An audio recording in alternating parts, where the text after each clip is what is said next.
ভিডিওটা শুরু করার আগে তোমাদের কিছু ঘটনার সম্পর্কে বলি। বাংলাদেশ এবং ওয়েস্ট বেঙ্গল 2017 12 ঘন্টার মধ্যে বাংলাদেশ এবং পশ্চিমবঙ্গের বিভিন্ন এলাকায় প্রায় 621 মিলিমিটার বৃষ্টিপাত হয়। ফলে কি হয়? এর ফলে প্রচুর পরিমাণে ইকোনমির ক্ষতি হয়। প্রায় 14,000 কোটি টাকা লস্ট হয় সরকারের। এর কারণ হচ্ছে প্রচুর পরিমাণে বৃষ্টিপাত বা হেভি রেইনফল এবং অসামান্যভাবে আবহাওয়ার পরিবর্তন। 21শে জুলাই 2006 কুয়েতে এশিয়া মহাদেশের সর্বাধিক তাপমাত্রা কুয়েত শহরে প্রায় 53.9 ডিগ্রি সেন্টিগ্রেড হয়েছিল।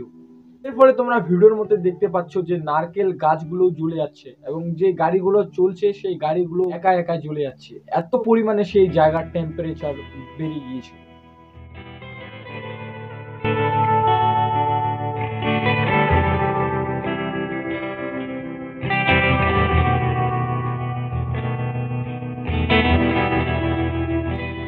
কনসেপ্ট থেকে বার হয়ে আমি তোমাদের একটা এক্সপিরিয়েন্স শেয়ার করি। আমি কিছুদিন আগেই একটা ডিবেট কম্পিটিশনে গিয়েছিলাম।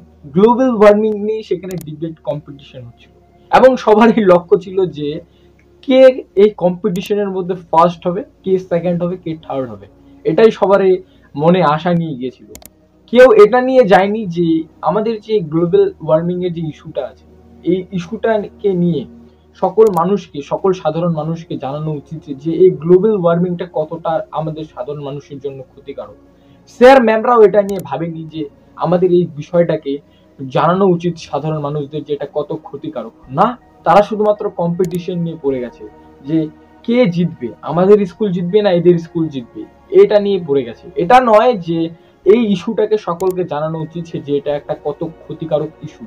তাদের লক্ষ্য হচ্ছে কম্পিটিশনে কে উইনার হবে এই বিষয়টাকে। তাহলে আমি এটাই তাদেরকে বলতে চাই যে তাহলে ডিবেট কম্পিটিশনটা করাও কেন? যদি এটাই লক্ষ্য থাকে যে কে জিতবে, তার থেকে ভালো তোমরা একটা পরীক্ষা নিয়ে নাও যে কে কত নাম্বার পাচ্ছে, এটা নিয়ে তো হয়ে গেল। তো ডিবেট কম্পিটিশন করার দরকার কি? ডিবেট কম্পিটিশনের উদ্দেশ্য হচ্ছে সাধারণ মানুষকে জানানো এই বিষয়টা আমাদের জন্য কতটা ক্ষতিকারক হতে পারে, কতটা সুলভ হতে পারে, এতে আমাদের করণীয়টা কি।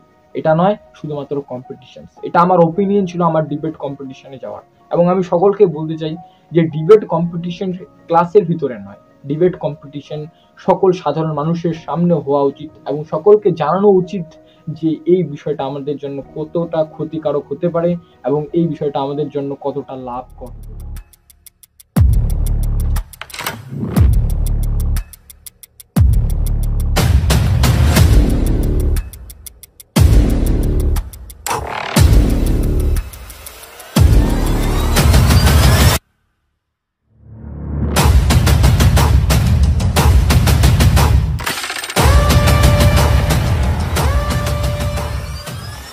প্রথমে আমরা গ্লোবাল ওয়ার্মিং সম্পর্কে জানি যে গ্লোবাল ওয়ার্মিং যার বেঙ্গলি মিনিং হচ্ছে বিশ্ব উষ্ণায়ন। তো গ্লোবাল ওয়ার্মিং কি? গ্লোবাল ওয়ার্মিং হলো যে আমাদের পৃথিবী রয়েছে, আমাদের পৃথিবীর একটা নির্দিষ্ট গড় উষ্ণতা রয়েছে। আমাদের পৃথিবীর গড় উষ্ণতা হচ্ছে 15 ডিগ্রি সেন্টিগ্রেড এবং এটা ধীরে ধীরে বৃদ্ধি হচ্ছে। এই যে বৃদ্ধি হচ্ছে এটাই হলো গ্লোবাল ওয়ার্মিং। বর্তমান সময়ে 15 ডিগ্রি সেন্টিগ্রেড আছে, কিছু বছর পরে দেখবো যে 16 ডিগ্রি সেন্টিগ্রেড হয়ে গেছে। এই যে 1 ডিগ্রি এই উষ্ণতা বৃদ্ধি হলো, এটাই হচ্ছে গ্লোবাল ওয়ার্মিং বা বিশ্ব উষ্ণায়ন। সায়েন্টিস্টরা বা বিজ্ঞানীরা কিভাবে এই বিশ্ব উষ্ণায়নকে খুঁজে পেল বা গ্লোবাল ওয়ার্মিং কে খুঁজে পেল সেটা নিয়েও একটু আলোচনা করি। বিজ্ঞানীরা যখন বুধের অ্যাটমসফিয়ারকে নিয়ে স্টাডি করছিল তখন তারা আশ্চর্য হয়ে গেল একটি ঘটনা দেখে। সেই ঘটনাটা কি? সেই ঘটনাটা হলো যে সূর্যের সবথেকে কাছের গ্রহ বুধ, তারপরে রয়েছে শুক্র। শুক্রের টেম্পারেচার বুধের টেম্পারেচারের থেকেও বেশি। বুধের টেম্পারেচার হলো 427 ডিগ্রি সেন্টিগ্রেড এবং শুক্রের টেম্পারেচার হলো 864 ডিগ্রি সেন্টিগ্রেড। এটা দেখে বিজ্ঞানীরা প্রথমের দিকে আশ্চর্য হয়ে গেল। তাদেরকে এই ঘটনাটা একটা রহস্য লাগতে লাগলো যে কি করে এটা সম্ভব। সূর্যের সব থেকে কাছের গ্রহ যেটা বুধ, তার টেম্পারেচার বেশি হওয়া দরকার, কিন্তু এখানে শুক্রের টেম্পারেচার কি হচ্ছে? বেশি হচ্ছে। তো তাদের কাছে কি লাগলো? এটা একটা রহস্য লাগলো। তো তারপরে তারা ধীরে ধীরে এই বিষয়টাকে নিয়ে স্টাডি করা শুরু করলো, রিসার্চ করা শুরু করলো। তারপরে যে বিষয়টা খুঁজে পেলো সেটা হলো গ্লোবাল ওয়ার্মিং। এখন আমরা বোঝার চেষ্টা করি এই গ্লোবাল ওয়ার্মিং আমাদের জন্য কেন ক্ষতিকারক। গ্লোবাল ওয়ার্মিং বা বিশ্ব উষ্ণায়ন আমাদের জন্য ক্ষতিকারক কারণ এর অনেকগুলি কারণ রয়েছে। ফার্স্ট সেটা হলো আমাদের পৃথিবীর যে মেরু অঞ্চলগুলো রয়েছে সেই মেরু অঞ্চলগুলোতে কিন্তু বরফগুলি জমে রয়েছে।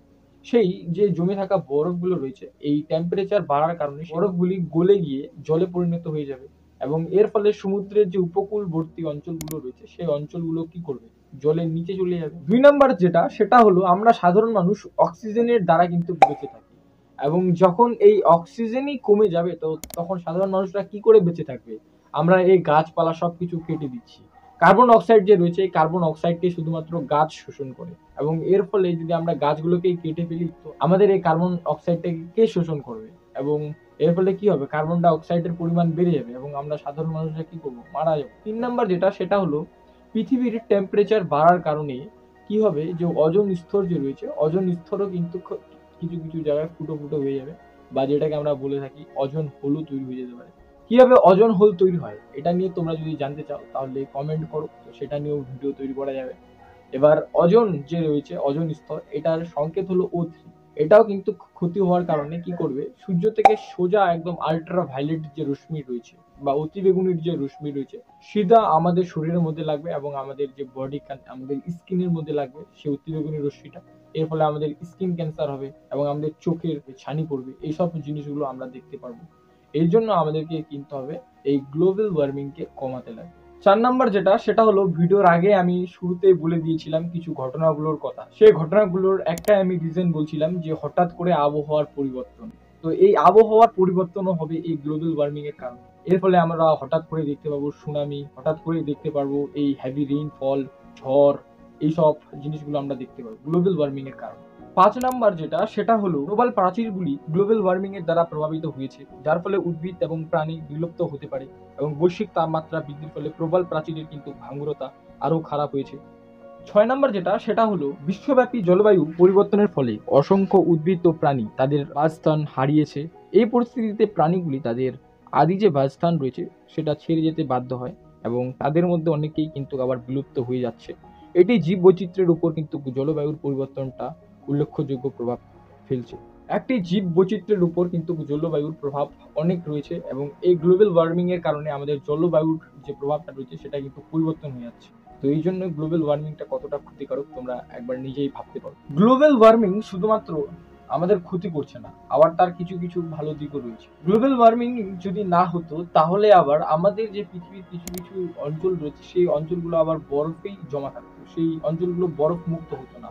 গ্লোবাল ওয়ার্মিংও কিন্তু হওয়া দরকার, কিন্তু আমাদের এই পৃথিবীতে যদি আমরা অত্যাধিক পরিমাণে এই গ্লোবাল ওয়ার্মিং করি তাহলে আমাদের অনেক ক্ষতি হতে পারে। এবার আমরা সাধারণ মানুষগুলো কি কি ক্ষতি করছি এই গ্লোবাল ওয়ার্মিং এ, এবং এখানে মাস্ট ইম্পর্টেন্ট যেটা কথা চলে আসে সেটা হলো শুক্রতে তো সাধারণ মানুষ থাকেই না, তো সেখানে কি করে গ্লোবাল ওয়ার্মিং হচ্ছে এবং সর্বদাই বিজ্ঞানীরা আমাদের সাধারণ মানুষকে দিচ্ছে, তো সেখানে তো সাধারণ মানুষ বা সেখানে তো মানুষই নেই, তো সেখানে কি করে এই গ্লোবাল ওয়ার্মিংটা হচ্ছে সেটা নিয়েও আমরা ডিসকাসিং করব।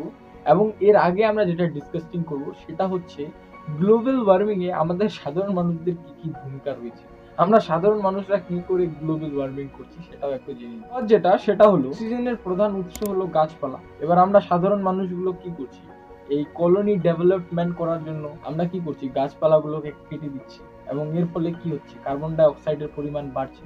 এই কার্বন ডাই অক্সাইডের পরিমাণ বাড়লে গ্লোবাল ওয়ার্মিং অর্থাৎ তাপমাত্রা বৃদ্ধি পাবে। 2 নাম্বার যেটা সেটা হলো মানুষ এতটাই আরাম চায় যে ফ্রিজ, এসি এইসব জিনিসগুলোকে ব্যবহার করছে এবং সব জিনিসগুলো থেকে সিএফসি অর্থাৎ ক্লোরোফ্লোরোকার্বন বার হয় এবং এটাও কিন্তু একটা গ্লোবাল ওয়ার্মিং এর জন্য প্রচুর পরিমাণে দায়ী একটি গ্যাস। তো এর ফলেও কি হচ্ছে, গ্লোবাল ওয়ার্মিং হচ্ছে। 3 নাম্বার যেটা সেটা হলো আমরা সাধারণ মানুষরা এতটাই অলস হয়ে গেছি যে যদি আমরা এখান থেকে 1 কিলোমিটার দূরেও যেতে হয় না, আমরা বাইক বা মোটর গাড়ি এইসব জিনিসগুলোকে ইউজ করি এবং এর ফলে কি হচ্ছে, পলিউশন হচ্ছে এবং পলিউশন মানেই হচ্ছে গ্লোবাল ওয়ার্মিং বৃদ্ধি পাওয়া। তো আমাদের সাধারণ মানুষকে কি করতে হবে, এই জ্বালানি জিনিসটাকে কম ব্যবহার করতে হবে এবং জ্বালানির ফলে তো জানি আমরা কার্বন ডাই অক্সাইড উৎপন্ন হয়, এই জন্যই আমাদের জ্বালানি জিনিসটাকে কিন্তু কমাতে হবে। 4 নাম্বার যেটা সেটা হলো শিল্পায়নের সূত্রপাতের ফলে পৃথিবীর তাপমাত্রা বৃদ্ধি পাচ্ছে। শিল্পের ক্ষতিকর নির্গমনের ফলে পৃথিবীর কিন্তু তাপমাত্রা বাড়ছে। 5 নাম্বার যেটা সেটা হলো জনসংখ্যার বৃদ্ধি। মানুষের জনসংখ্যা বৃদ্ধির কারণেও কিন্তু কি হচ্ছে, গ্লোবাল ওয়ার্মিং হচ্ছে। কারণ সাধারণ মানুষ বেশি বৃদ্ধি হলে কি হয়, কার্বন ডাই অক্সাইডেরও পরিমাণ বৃদ্ধি হবে এবং এর ফলে কিন্তু কি হচ্ছে, গ্লোবাল ওয়ার্মিং হচ্ছে। তো আমাদের এই সব জিনিসগুলো এবং সাধারণ মানুষ এইভাবেই কিন্তু গ্লোবাল ওয়ার্মিং করছে। এবার যেই ঘটনাটা আমি তোমাদের বললাম যে শুক্র, সেখানে তো সাধারণ মানুষ নেই, তো সেখানে কি করে গ্লোবাল ওয়ার্মিং হচ্ছে? দেখো, শুক্র যে গ্রহটা রয়েছে সেখানে কি রয়েছে, সেখানে কিন্তু অনেকগুলো জ্বলন্ত আগ্নেয়গিরি রয়েছে এবং সেই আগ্নেয়গিরিগুলো প্রতিনিয়ত কিন্তু লাভা বার করছে। এর ফলে কি হচ্ছে? কার্বন ডাই অক্সাইডের পরিমাণ বৃদ্ধি হচ্ছে। আমরা জানি কার্বন ডাই অক্সাইডের পরিমাণ বৃদ্ধি হলে গ্লোবাল ওয়ার্মিং হবে এবং সেই জন্য সেখানকার ওয়েদার প্রচুর পরিমাণে খারাপ। সব থেকে খারাপ ওয়েদার যুক্ত যদি কোনো গ্রহের কথা বলা হয় তাহলে সেটা হচ্ছে শুক্র। গ্রহটা একটা প্রচুর পরিমাণে খারাপ ওয়েদারের গ্রহ। এই জন্য আমরা সেখানে সাধারণ মানুষকেও পাঠাচ্ছি না, কারণ সেখানে সাধারণ মানুষ পাঠালে তো সেখানে প্রতিনিয়ত দেখছি আমরা কিভাবে কার্বন ডাই অক্সাইডের পরিমাণ সেখানে রয়েছে। তো সাধারণ মানুষটা সেখানে অক্সিজেনও নিতে পারবে না এবং সেখানে মারা যাবে। তো এই জন্য আমরা সেই গ্রহটাতেও কোনো কিছু পাঠাচ্ছি না। সেখানে সাধারণ মানুষ বসবাস করবে, সাধারণ মানুষ সেখানে থাকবে, এটাও আমরা আশা করছি না। আমরা যাচ্ছি মঙ্গলয়ান, চন্দ্রয়ান, আমরা এইসব জায়গায় আমাদের টাকা ইনভেস্ট করছি এবং আমরা রিসার্চ করছি। তোমরা যদি আদিত্য L1 ভিডিওটা না দেখে থাকো তাহলে তোমরা কমেন্ট বক্সে লিঙ্ক দেওয়া থাকবে, কমেন্ট বক্সে লিঙ্ক না দেওয়া থাকলেও ডিসক্রিপশনে লিঙ্ক দেওয়া থাকবে, তো অবশ্যই তোমরা সেই ভিডিওটাকে দেখবে। এবং আমি ভিডিওর শুরুতে একটা কথা বলেছিলাম, গ্লোবাল ওয়ার্মিং কি আমাদের সাধারণ মানুষের জন্য ক্ষতিকর? হ্যাঁ, অবশ্যই আমাদের সাধারণ মানুষের জন্য গ্লোবাল ওয়ার্মিং বা এই বিশ্ব উষ্ণায়ন একটা প্রচুর পরিমাণে ক্ষতিকারক দিক। যদি আমরা প্রচুর পরিমাণে এই সব জিনিসগুলোকে ব্যবহার করি তাহলে আর বেশি দিন নেই আমাদের পৃথিবী ধ্বংসের দিকে। এখান থেকেই করি আমি ভিডিওটাকে এন্ড, এবং এই ভিডিওটাকে সকলের কাছে ছড়িয়ে দাও এবং শেয়ার করো, যেটার জন্য দরকার শেয়ার করো এবং সকলকে সচেতন করো যে গাছ লাগাও, প্রাণ বাঁচাও। এই খালি শুধুমাত্র ডিবেট কম্পিটিশনস করালে হবে না এবং শুধুমাত্র জানলে হবে না, সেটাকে ফলো করা উচিত এবং সেটার জন্য আমাদের কাজ করা দরকার। এবং এই জন্য আমি এই ভিডিওটাতে যদি 20টা লাইক হয় তাহলে আমি 20টা গাছ লাগাবো, তোমাদের আমি কথা দিলাম। তো এই জন্য যেটা মাস্ট ইম্পর্টেন্ট সেটা হচ্ছে 20টা লাইক, এবং সেই ব্লগটাকে আমি আমার দা রমিত ইউটিউব চ্যানেলে আপলোড করবো। এই জন্য আমার ব্লগ চ্যানেলটাকে অবশ্যই সাবস্ক্রাইব করুন।